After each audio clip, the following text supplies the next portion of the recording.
the headlines of this hour on VTV News. Textile exports reached nearly $4 billion in January.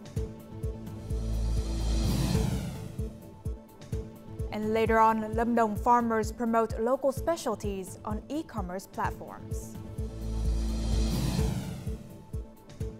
In our world news, Future Technologies Forum showcases Russian leading tech achievements.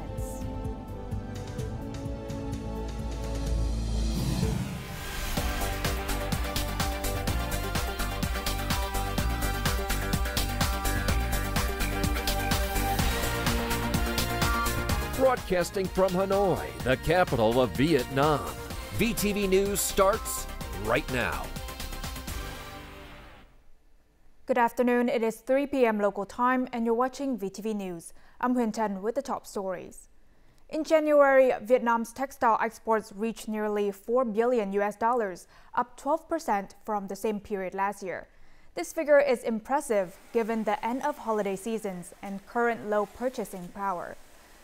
The textile industry expects strong growth in the first half of this year as key markets like the US and EU show economic recovery and increased consumer spending. However, to stay competitive, businesses must improve management, cut costs, and invest in productivity and value enhancement. Nearly 300 kilometers of expressways are under construction across the Northwest region, gradually eliminating traffic bottlenecks. And these developments will serve as new growth drivers, expanding opportunities for local and regional development. Right after Tet, workers and engineers returned to the Hoa Binh Son La Expressway site. Spanning over 34 kilometers of complex terrain, many packages aim to complete the roadbed before this year's rainy season. The contractor has deployed sufficient machinery and, with favorable conditions, is on track to meet the schedule. We have cleared 12 kilometers and will complete the project site clearance in the first quarter of this year. Currently, 1,700 kilometers of expressways are being built nationwide, connecting 48 provinces and cities. Many of these routes will unlock development in areas previously hindered by traffic congestion.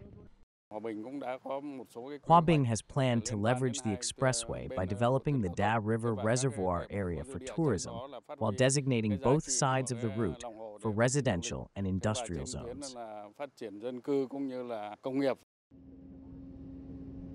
This year, 1,200 kilometers of expressways will be completed, with work starting on 19 new transport projects, boosting growth and ensuring sustainable development for 2026 to 2030. Localities must complete site clearance and hand over the corridor of the 500 kilovolt Lào Cai Vĩnh Yên power line project to the investor by the end of February. And this requirement comes from the State Steering Committee for important national and key energy projects. The project will affect 2,189 households, with 248 requiring a resettlement. Currently, only 25% of the site has been cleared, and marker placement for the corridor stands at 88% completion. The power line, spanning 230 kilometers, passes through 4 provinces: Lào Cai, Yên Bái, Phú Thọ, and Vĩnh Phúc. It aims to fully utilize hydropower plant capacity in the Northwest region and transmit electricity purchased from China.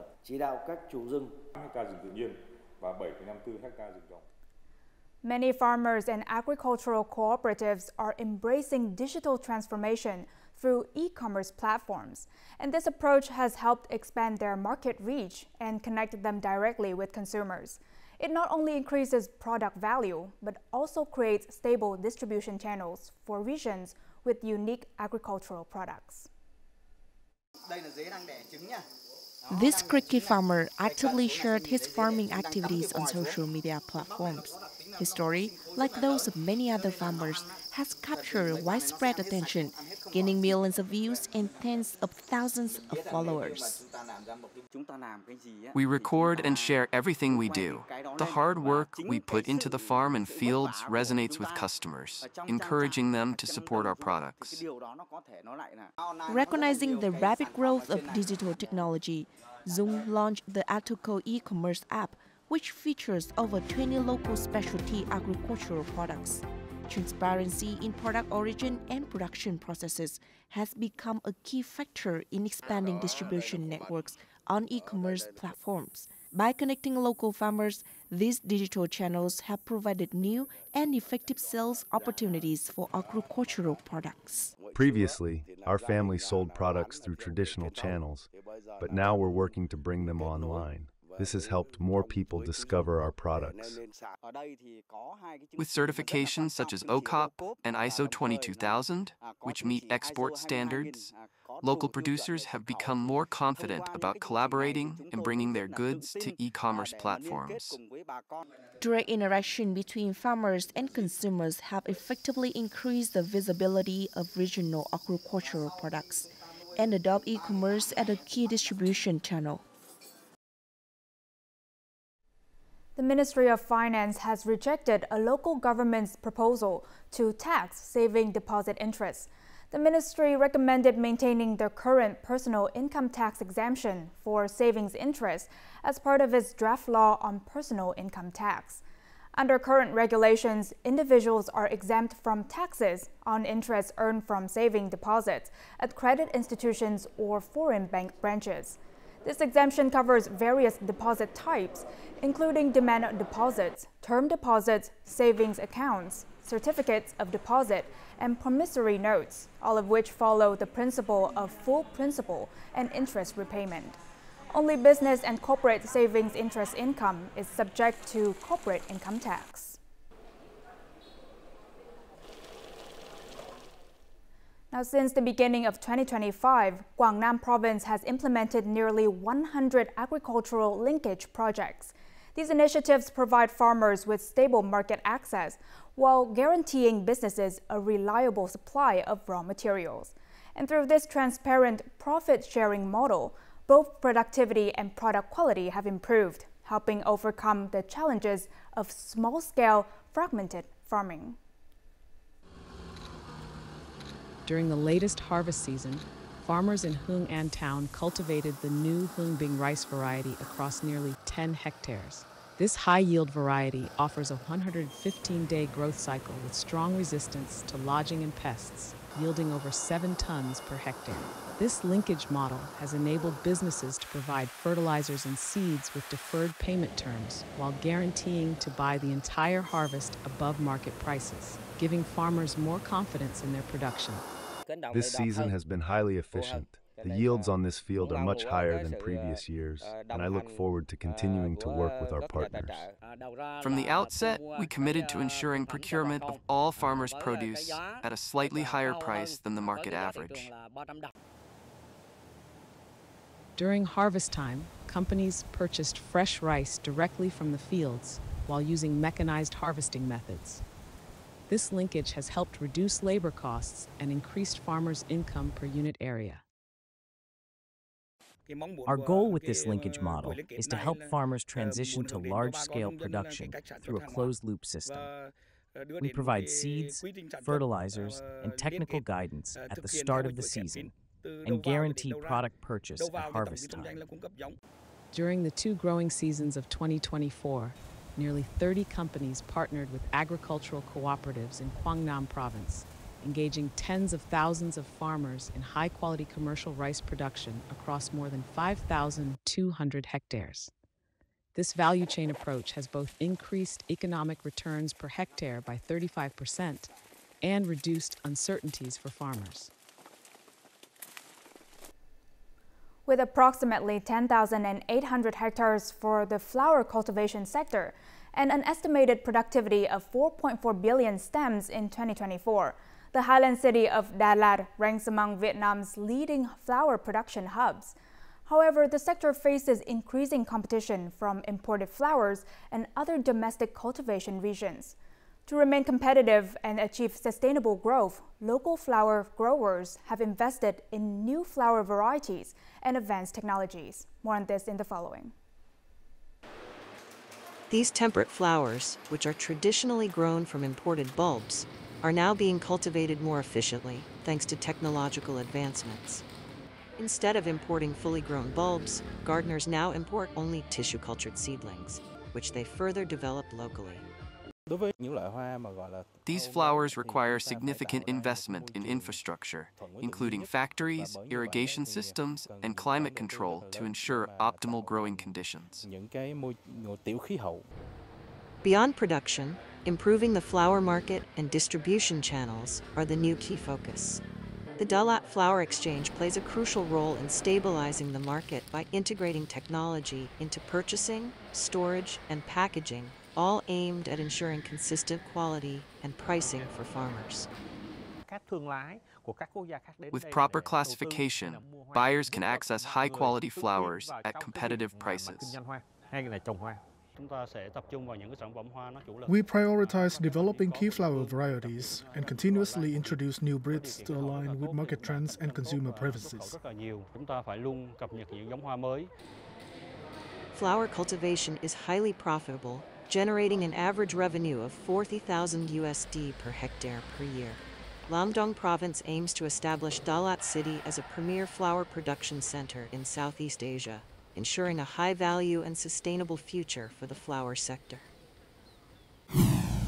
Coming up next on VTV News. The Anzang durian farmers combat saltwater threat with innovative solutions. And religious harmony restored in Central Highlands community.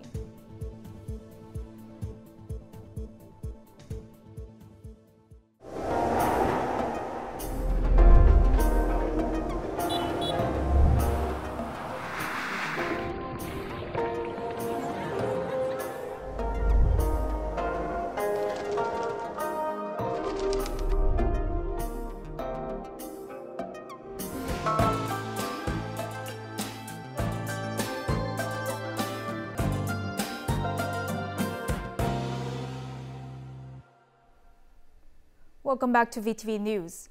Now, starting next Monday, the Mekong Delta will experience its deepest saltwater intrusion of the dry season, lasting until March 4th. And with salinity levels forecast at 4 grams per liter, the water will be unusable for both production and daily life. The intrusion is expected to reach 45 to 62 kilometers into the Mekong Delta's river mouths, potentially exceeding to 65 to 70 kilometers in the Vamcol region. 2 additional saltwater intrusion waves are anticipated before April. And while the 2024 to 2025 dry season won't be as severe as those in 2023 to 2024, 2015 to 2016, and 2019 to 2020, areas with underdeveloped irrigation systems still face risks of localized water shortages.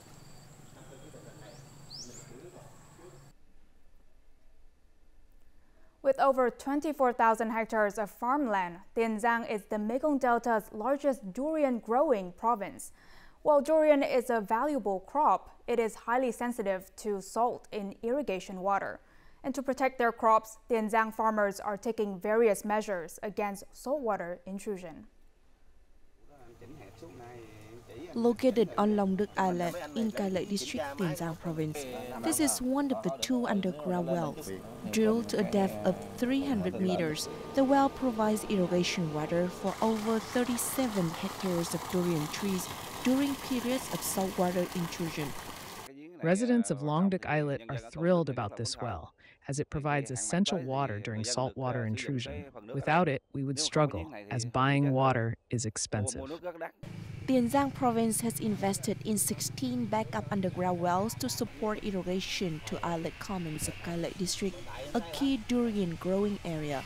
Ngan's family has started pumping water into storage reservoirs early this dry season to sustain his 7,000 square meters of durian orchards. By setting aside some land to build a 33 square meter reservoir, about 5 meters deep, I can store enough water for up to 2 months, helping my orchard survive the dry season and saltwater intrusion. The agricultural sector has not only raised awareness, but also organized training sessions on direct and efficient irrigation methods. Additionally, local authorities have been instructed to actively store water. This dry season, along with the Nguyễn Tấn Thành sluice gate, 6 major sluice gates on provincial road and several smaller ones have been put into operation. These measures, combined with the farmers' proactive efforts, have effectively protected most agricultural land in Tiền Giang.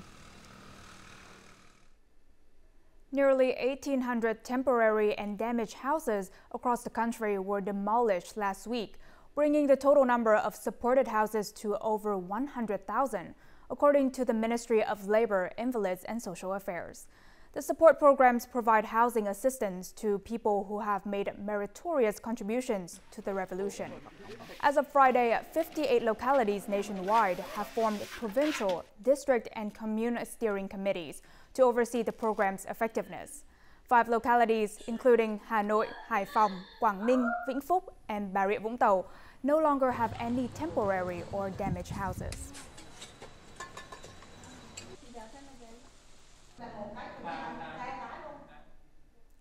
Returning to faith, living a good life, is proving to be an effective model in Tummagar, Đắk Lắk. The initiative has successfully encouraged hundreds of followers to move away from unauthorized religious activities to return to practicing their faith within legally recognized organizations. And this effort has significantly strengthened community solidarity. Guidon voluntarily returned after participating in unauthorized religious activities. He now regularly shares his journey back to his faith, helping fellow villagers understand the difference between proper and improper religious practices. The government provided me with a loan of $2,000 to invest in livestock, aiming to improve livelihoods. I hope the community stays united. In Sut Lut and Sut Memdung villages of Kusue commune, all ethnic groups live together harmoniously. At one point, 120 religious followers from these villages were persuaded to abandon their legally recognized Protestant churches. Through the efforts of returning to faith encouragement teams, Sin and many others found their way back to their faith. He also received access to preferential loans to support his economic development. Now I no longer listen to those who encourage opposition to the state. While I practice my faith, I stay away from such activities. The state has taken great care of me, providing guidance in coffee farming, agriculture, and skilled trades like construction and masonry. The commune plans to request land allocation from district and provincial authorities for the Protestant congregation to build a spacious church. This will enable the community to practice their faith according to Orthodox beliefs. 2 working groups in Kumgar district actively educate and guide residents on legal religious practices, helping them avoid unauthorized gatherings and recruitment activities. The Cơ Tu people have long resided along the Trường Sơn mountain range, where over 40,000 of them live in the highland districts of Nam Giang, Tây Giang, and Đông Giang in Quảng Nam. Despite modern advances in textile technology, they have maintained their traditional brocade weaving methods. Moreover, the Cơ Tu women have expanded their craft, bringing their handmade textiles from village workshops to markets around the world. Aside from working on their fields, over 50 women from this village gather here to weave brocade. Completing one piece of brocade can take weeks or even months due to the intricate patterns involved, requiring patience and skilled craftsmanship. Cơ Tu brocade weaving differs from other ethnic groups in that we incorporate beads into our fabrics, creating intricate patterns that reflect everyday life. After discovering cotton, the Cơ Tu people developed their brocade weaving tradition. Cultural researchers regard Cơ Tu weaving as one of the oldest traditional weaving methods, one that remains remarkably well preserved today. Among ethnic groups in the Central Highlands region, the Kotu people have maintained the most diverse and authentic collection of traditional attire. Several years ago, mountainous communities in Gwangnam feared the loss of Kotu brocade weaving. However, through generational transmission, Kotu women have preserved their ancestral techniques of spinning yarn, dyeing fabric, and weaving, ensuring this precious craft lives on. It is essential to promote traditional weaving as a foundation for developing community-based tourism. In the mountainous regions of Gwangnam, dozens of Kotu brocade weaving cooperatives serve both domestic and international markets. This traditional craft has emerged as a distinctive cultural attraction in community-based tourism, highlighting the unique heritage of the Highland Kotu people in Gwangnam. On February 20th, the Costa Serena cruise ship carrying nearly 3,500 international visitors to Phu Quoc Pearl Island. International tourists will have one day to visit and experience Phu Quoc services, such as the 3-line oversea cable car, Hoàng Hôn Town, Grand World Phu Quoc area, Vin Wonders, and explore the beauty of cultural life, enjoy cuisine, and shop for specialties on the Pearl Island. Thus, from February 14th to 20th, Phu Quoc welcomed 3 5-star cruise ships carrying more than 8,000 international visitors. Coming up next in our world news. Future Technologies Forum showcases Russian leading tech achievements. And Philippine police arrest over 450 in online scam bust.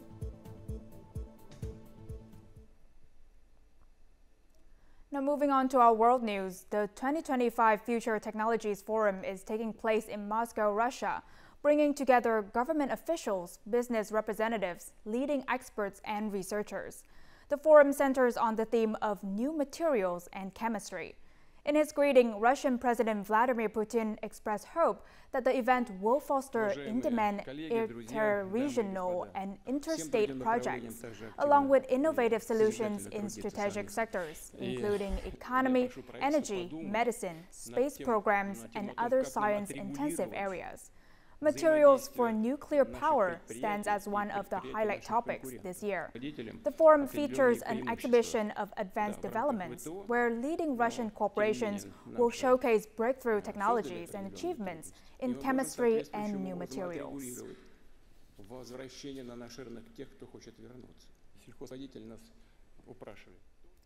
North Korea's defense ministry announced on Saturday that the country will respond to strategic threats from the U.S. and other adversaries with strategic means. And this statement came after a recent joint air drill between the U.S. and South Korea. The ministry added that it will maintain responsible military activities and strong deterrence to manage the unstable security situation on the Korean peninsula. South Korea's defense ministry had confirmed on Thursday that it conducted a joint air drill with the U.S., which included at least one B-1B strategic bomber. While North Korea has long condemned such military exercises, South Korea maintains they are purely defensive in nature. Philippine authorities arrested more than 450 individuals in a crackdown on a foreign-operated online gambling company in Manila's suburbs. Initial investigations revealed the establishment was operating as a scam center, conducting fraudulent sports betting and investment schemes. The operation targeted victims primarily in China and India. And among those arrested were 137 Chinese nationals, with 5 identified as scheme's masterminds. All suspects face multiple criminal charges. And in January, Philippine authorities arrested approximately 400 foreign nationals in a similar raid in Manila. Bird flu has infected nearly 70 people in the U.S. since April, killing 1 person. And the outbreak, which began in poultry in 2022, has decimated about 159 million chickens, turkeys, and other birds nationwide. Shoppers across the U.S. face higher egg prices and increased rationing as a result of a strained supply chain. Dwayne Jones operates his family-owned farm in Powder Springs, Georgia, where 150 to 200 chickens produce about 100 eggs daily. In the past, he had enough surplus eggs to supply retailers at farmers markets. Since the egg shortage began, demand has surged, with at least 5 new customers visiting his farm weekly. To prevent reselling, Jones implemented a 2-dozen purchase limit. I've had to ask people to keep it to 2 dozen because I'm afraid some people have been coming in and buying all the eggs and then reselling them, which is not really fair to the other customers that come in and then there's nothing for them. At his farm, customers can purchase eggs through a self-service system using either cash with change available or digital payment options. Given the current scarcity, Jones describes eggs as being like gold. The profit margin is very slim because I have to buy the feed is so expensive, and just the cost of maintaining the facilities and everything else. It's just there's not a lot of money in it at all. As of February 2025, the average price for a dozen eggs in the U.S. has hit a record $4.95, exceeding the previous peak of $4.82 in 2023. Some retailers now charge up to $10 per dozen. To manage supply and prevent customer conflicts, major grocery chains have implemented purchase limits. And as usual, let's move on to the weather forecast.